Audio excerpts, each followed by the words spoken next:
Listen. There's a cricket. Do you hear it? You have to hear that. There's a cricket in here. Am I crazy? Who's here? Who's here? Let's see who's here. Who's here? It's Corri English. It's Corri English. Hi. Hi. We're finally doing this. I'm so excited. You guys, it's Holliston's Corri English. Corri English is about as close to a perfect human being as you'll ever find. Not only can she do everything, she does everything amazingly well and somehow makes it all look effortless. As an actress, she's been in front of the camera since she was just, well, look at this. Wouldn't it be neat to have your dog in a TV commercial? I mean, come on! Since then, you've seen Corri in Dawson's Creek, Joan of Arcadia, CSI Miami, Runaway Jury, Unrest, House of Fears, Killer Pad, and there's too many other movies and TV shows to list and keep this intro under an hour. Of course, you know her as one of my brilliant co-stars in Holliston, but we'll get to that. You've also heard Corri's voice in movies like Planes, Fire and Rescue, and in some of the most popular video games ever made, like Skyrim, Dragon Age, Final Fantasy, Titanfall 2, Mass Effect 3, Fallout 4, and I'm sure there's a part 5 of the game coming soon, and when it does, you can bet Corri's voice will be one of the best parts of that game. As a singer and songwriter, her band Broke Down Cadillac was so awesome, they were prominently featured in shows like the CW's Hellcats, and they even went overseas to perform for our troops in the Middle East. How cool is that? Now, as a solo artist, Corri's been tearing it up with her new songs like this one.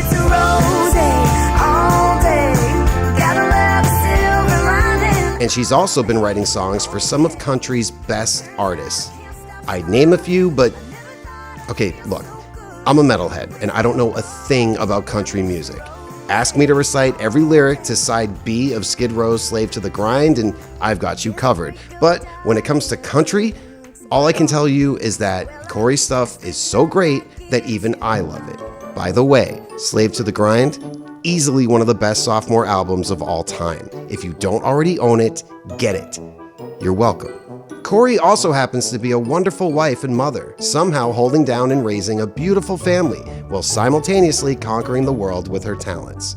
Speaking of family, if you parents out there aren't already listening to Corri's podcast, Hi, My Name is Mom, you really need to start. Corri and I first met briefly way back in 2007 when she did a few voices for a stop-motion series that I wrote and directed called Winter Tales. Maybe we should come back tomorrow. My friend Milo Ventimiglia was producing that one. He had co-starred with Corri on The Bedford Diaries, and so he brought her in to work on Winter Tales. But it wasn't until a few months later when I'd really get to see just how incredible of an actress Corri actually is. Are you going trick-or-treating? What? No, that is ridiculous. Danielle Harris was originally cast in Ariescope's 2007 Halloween short film, The Tiffany Problem. But when Danielle got sick and had to bow out just 2 hours before the shoot, I once again turned to Milo to suggest an actress who could come in and kill it with absolutely no notice. Milo said, "You should call Corri English," because that's kind of what Milo sounds like, but not really. And well, the rest is history. Corri shines so bright in The Tiffany Problem that she was immediately part of the Ariescope family, and I wrote the role of Corri in Holliston specifically for her. Though it would still be another 3 years of false starts and frustrating stops before Holliston actually happened for real.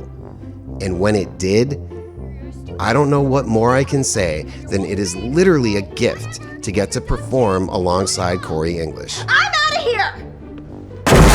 From our first improv together, Are you an actor? Sure. to sharing a disgusting piece of used watermelon gum, to performing extremely emotional scenes, Corri makes me a better writer, a better director, and definitely a much better actor. We're gonna go through this whole goddamn scene. Did that really help? It's no secret that Corri English and Laura Ortiz are the true stars of Holliston. They make Lynch and I look like we know what we're doing when really we're just lucky to get to be in scenes with them. But it hasn't just been the endless good times together that have made Corri and I such close friends. It's the frontman of Richmond-based heavy metal band Gwar, David Brockie, passed away. We've also shared tremendous loss together, like the tragic death of our dear friend, castmate, and brother in Holliston, Dave Brockie. We've leaned on each other through painful breakups and crushing heartbreaks, like the corporate merger that dissolved Holliston's home network, FearNet, and left our beloved show in sitcom purgatory. But throughout the 13 years that we've been friends, Corri's spirit has lifted me up when I didn't believe it was possible to be lifted up. And she's inspired me every day just by being so, like I said, perfect. On TV, Corri and I play two people whose deep-rooted childhood love for each other actually makes them toxic together. But in real life, Corri is one of the very best things to ever happen to me, as an artist and especially as a person. I'm Adam Green, and tonight, my dear friend Corri English joins me for my scary sleepover. So we're finally doing this. Yay! I'm so excited. I'm sorry it has to be like this and not, like, for real, for real. We have to do what we have to do right now. And I wanted to see you because I actually have some big news. Wait, shh. That's definitely a cricket. Did you hear that? I didn't hear anything. That, you hear that? Sean, you hear it, right? Hey, can I just tell you, I have big news I wanted to tell you that Ty and I are having another baby. There's one there, and there's one there. There's two. There's two of them. Hey, Adam. I wanted to tell you that we're having another baby. That right there. I see it, dude. I see it. We can't shoot in here. Hold on. We can't shoot in here if there's two crickets. We can't shoot in here if there's one. I think we should just. I'm having a baby. Hold on. I think we should just move to the edit suite. We can shoot in there. There won't be. The sound will be fine. Yeah, but how are we going to social distance in there? I'll be fine. 3, 4, 5, 6 feet. See? I'm fine. So for an activity, you do music, I do music, or at least I did music.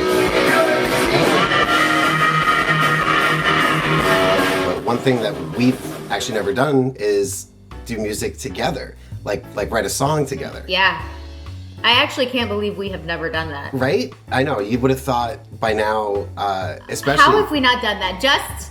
Why haven't we done that? What? Yeah, we should do that definitely. I think maybe it has something to do with the fact that we do very different types of music, but I think, here, let me put you down. Yeah, but if we can come together on dance choreography, we can come together on a song.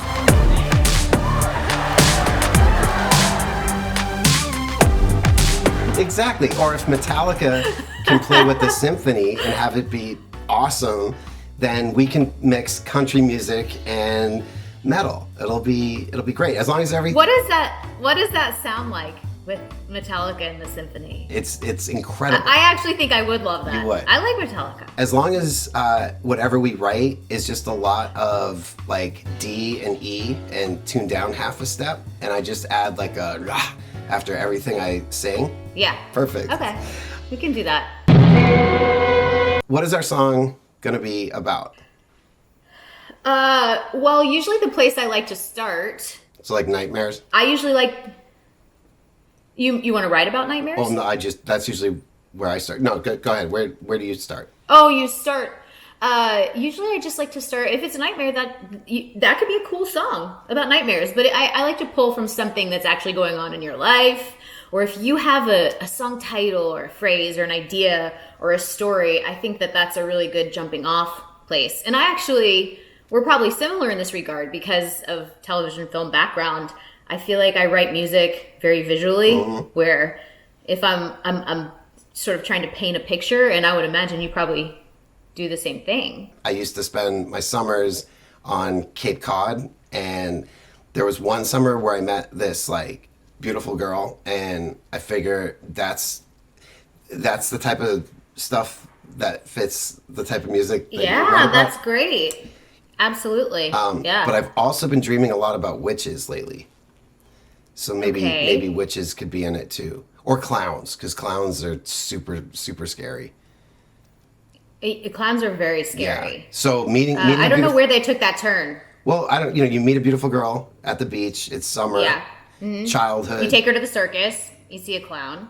Sure. Or there's. Clown comes up in your nightmares, and the clown's with the witch. But if you're at the beach, And then and there's just a clown, you're afraid you're falling for the witch. or you're like making out. This could It's nighttime. with the witch. Well, no, with the girl, and then you notice there's a clown watching you from like the tall grass by the beach, and then that's when you realize the girl you're making out with is a witch.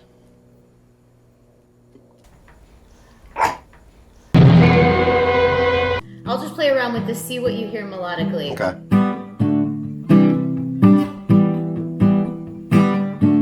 You can just start singing anytime. Hold on. Or I can. Oh, wait. You want it a little darker? You know what this? You got something? Yeah. You know what this reminds me of? That same summer, right? Because the girl's name, Yeah. her name was Lee, but she spelled it weird. Okay. It was like Leigh. Like, blech. I think that's a pretty common spelling. Really? I mean, you know my middle name is Lee. Yeah, but isn't yours Lee? It is. But I didn't know that one was better than the other. The tide, it goes in and out.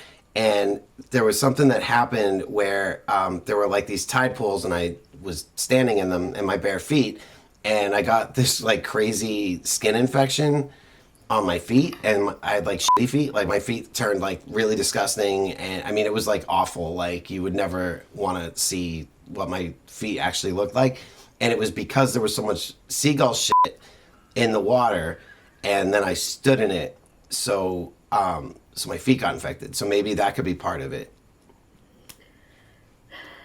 Yeah, I mean, that's gross, but it's real. It's real, and you still Yeah. hear a lot of songs about that. You know what I mean? So Well, maybe. Oh, what if the song is like "She Loved Me Anyway"? exactly, like even though I had awful Yeah. feet, and she loved me anyway. Yeah. Because then you like her, she's super cool. You're not going to find another girl who spells her name Yeah. all fucked up, who likes you even though you have shitty feet. And then you find out she's a witch. Because if she was a clown, I think Yeah. I would be into that. Have you ever dressed up as a clown, like for your husband? Oh, or- yeah. So my dad used to MC your dad? a ski show. No. Wait, well, hear me out. Okay. When I was a little kid, my dad MC'd a ski show. A ski show? There was a clown. Yeah, he would MC the ski show by day, and his band would play in the lounge by night. Okay. He's got diverse talents. No, I know. Your dad's And- very talented. Yeah. And so there was like a Sparky the Clown thing, and so I had a little clown costume, and I would come out onto the ski show like platform, Okay. and I don't know, it was a clown. I think that's maybe the only time I've ever dressed as a clown. But now I feel like, then you get to college, and if you're gonna be a clown, you have to be like a sexy clown, Yeah. slutty clown, Yeah. Totally. So I didn't ever do that though. I always just had a random plaid skirt around, so I just went as Catholic schoolgirl, and everyone just thought I was dressed as Britney Spears. That's pretty much what happened every Halloween. A Catholic schoolgirl slutty clown? No, separate. No, I'm just saying. But that would be kind of amazing if it was like red nose, giant red shoes, plaid skirt, and like a button down tied at the waist. It's kind of an interesting look. Season 3 of Holliston. No, I've just painted a picture for you, haven't I? Like, take you. Little bit. Corri, slutty Catholic schoolgirl clown. Think about the feet. I guess I'd love to know, what the central message is. Is it that she loves you anyway, despite your infected feet, and you love her anyway, despite the weird spelling of her name, and then eventually the fact that she's a witch, right? Not a clown. But there's a clown witch. watching? She lures me in by being a sexy Catholic schoolgirl clown. But then that's new. I realize she's... Oh, we're using that in the song. Okay. And then I realize see. she's a witch. All right. And she sacrifices me to the devil. That's a little passe. I feel like this is deep. Deep? Yeah. Sounds like a hit to me. Kind of like the infected wounds in your feet. Yes. Very deep. That's the name of the song, Wounds. Sweet. We can rhyme wounds with dunes. right? Dunes? Oh. Like staring okay. over the I dig dunes, it. licking my wounds. Oh, okay. Yeah. And then we need something about a truck, right? I was looking out at the dunes. Yeah. That's good. Is that good? It has to be like you just ate something bad. That's how you do like the James Hetfield. So you could literally do it with anything. You could be like eating an apple. Like that. Yeah. But it needs to be like a full moon because No, it doesn't matter, that's though. werewolves. But I feel like don't you feel like a witch would be flying Not across? that kind of a witch. You know? Yeah, but this is a real witch. It's a real witch. What kind of a witch It's is not it? like hocus pocus witches. Okay. So, okay, but so we have dunes, wounds, Yeah, I understand. dunes. It's like charmed witches. Sure. Like the witches on dunes, Charmed. moons. The clown had balloons. Balloons. That's actually Right? amazing. I'm picturing this video. Yeah. And so you dressed as Yeah. Oh, it's gonna Britney be Spears amazingly in visual. a sexy clown makeup with balloons. This is And then your nasty ass feet.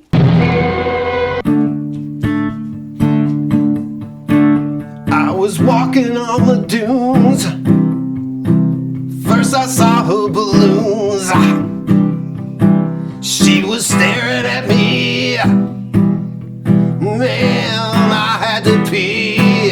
I hope she doesn't see my feet. Ah!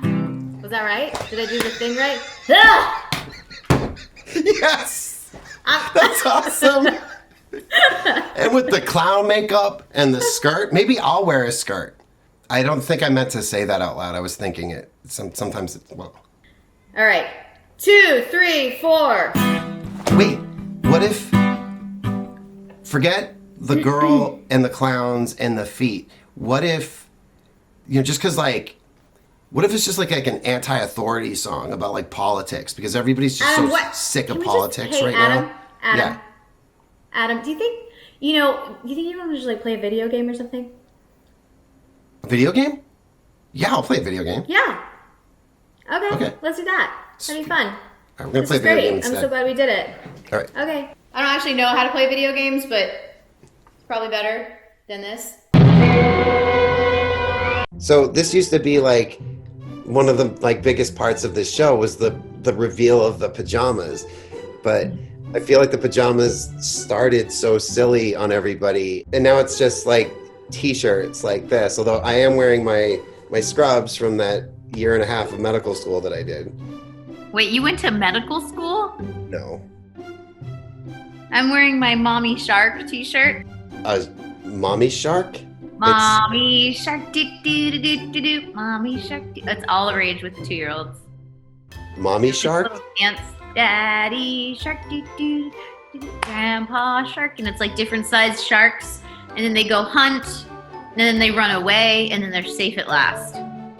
You need to show those children Jaws. So this is crazy that you're finally doing an episode of Scary Sleepover, but we're doing it like this. Like we're like literally 3,000 miles away. Yeah, it's really weird. The crazy thing is I was supposed to be in LA like all spring just for various reasons. And so, yeah, it's definitely, the world's gone bananas. I think this whole pandemic and quarantine thing has been the most detrimental to people who are lonely anyway, or a little bit reclusive anyway, because it's just completely exacerbated that. So if you weren't a person who made a point to go out and socialize anyway, now you're definitely not. Yeah. And I think that I don't think it's healthy to be alone a lot. It just being able to hug people. Like I'm not the most touchy-feely person, as you You're know. the worst person at hugging. I don't know if I need to tell the story about when we'd had this epic Holliston trip and I tried to hug you. I was like, I love you. And you said, good luck. And you ran away. That is a true story. Okay, wait, we were in an airport and I don't know why my response to I love you was good luck, but you know what I meant. Good luck means I love you too, friend. Such a sweet moment between like close friends, you know? But I'm a very affectionate person. I'm an expressive person. That's just a big part of who I am. So I sometimes warn people, like, I'm going to hug you now. But I feel like we're way past that, Adam. I know. But no, like I don't know. I'm not like that weird about it. I think it's just been, again, just like the past few years maybe, or like what I was going through at the time or something. I don't know. Cause I'm not like, that's become like a thing now. And like strangers who don't really know me in real life will be like, why do you flinch if people hug you? Why do you not like to be touched or whatever? I'm like, that's not true. Not being able to see your friends, or even, stuff like this, when like the crew shows up after 20 something years of working together, everybody's used to hugging hello. But you don't do that anymore. You don't even shake hands. Like you have to stay so many feet away from each other. But the good thing is, like, this can't last forever, and hopefully the worst of it is over. Maybe, just maybe, it's only going to be a few more months or something. And yeah, I mean, if you told anyone that this was going to go on so long, we would have all lost our minds. I keep thinking, for kids like yours, or Joe's or Laura's kids, like, who are at such a crucial age, to be so separated from people and to not be able to be touched or be around strangers, like, what's the lasting effect of this going to be on them? And I don't think anyone really knows. It's not like we have anything to like compare this to, really. Not anything in modern day. Oh my God. So, like, what if all your kids end up like me? Like, they're just sitting like in an office surrounded by. You need to stop, because I cannot handle what you're saying right now. Right? Like, seriously, like, all of a sudden your kid's like 14 and you're like, don't you want to go to the dance? And they're like, no, I want to sit and hold my dog and cry. I mean, we're seeing this horrible thing happen in the world, and this is a great segue for this show, of course. But what is Corri English most afraid of, like, in real life? Well, the things that scare me now are very different than the things that scared me when I was younger. Or really, I think I could really say that it's like pre-kids, post-kids. Because I remember growing up and my dad telling me, you'll never feel worry the way that you do once you have children. And that's so true. I mean, when I was younger, I was more scared of, like, I don't know, like a bad guy, or, a ghost or whatever. And then as soon as I became a parent, almost like from the moment I was pregnant, like, my biggest fear is something happening to my kids. Like, but the protection mechanism that kicks in as soon as you know that, you're responsible for another life is just beyond anything I had ever felt before. So that, it's just so intense, and it's always there. I can't like fully relate because I don't have kids, but I know just being responsible for a pet, it's all I worry about. Like, if I can't find the dog or the cat for a second, and I'm always scared something might happen. Are they sick? They can't tell me what's wrong.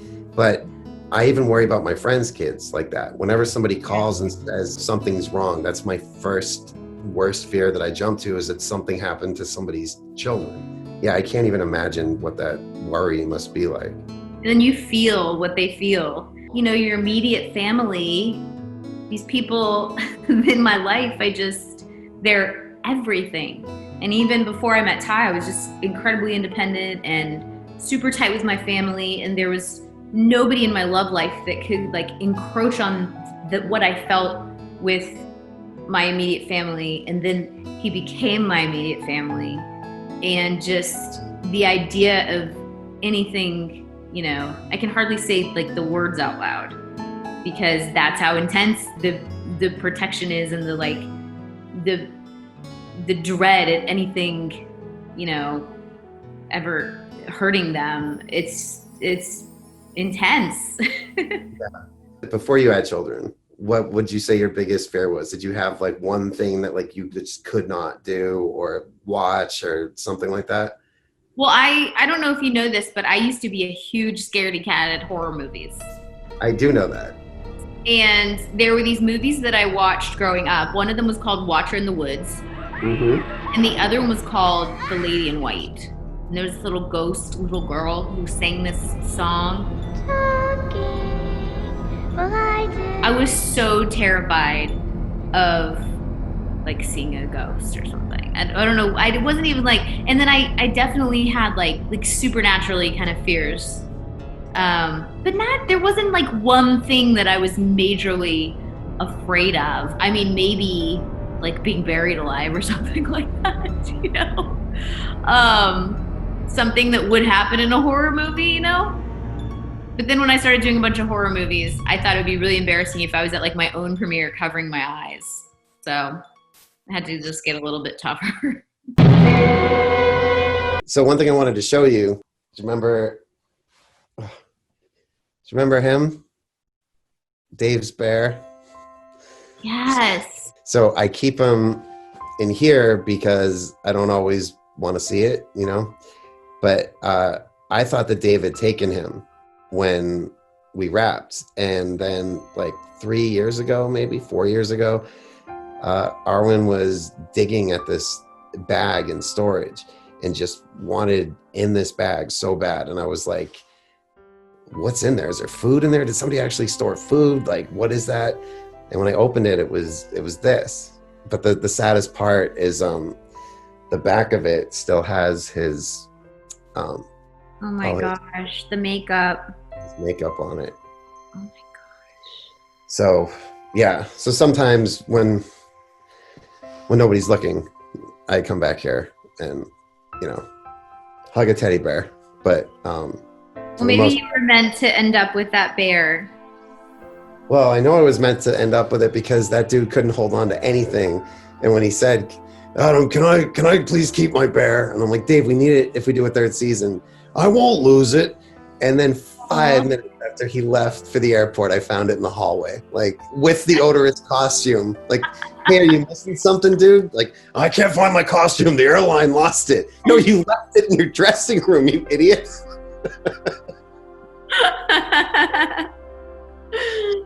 Aw, you know, I know that so many people know a certain side of Dave, but I swear every conversation we had was about love. Yeah, he was the most sentimental, Really. sappy.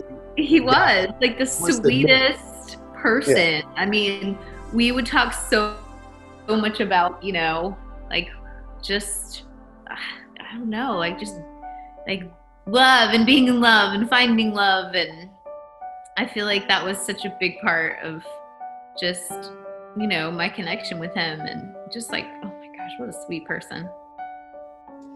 Yeah. Are you tired yet? Because I'm actually really tired. I mean, I have 2 children. I'm always tired. Yeah, I have a lot of action figures. So I don't think you heard me before when I wanted to tell you some kind of big news. What? I don't think I tried to tell you some big news when I first got on here with you, but I did want to tell you that we're having another baby. We're having a little girl. Adam.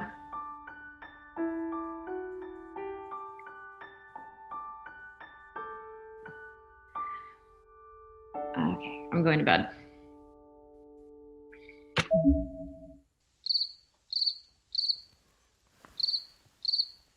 Fucking cricket.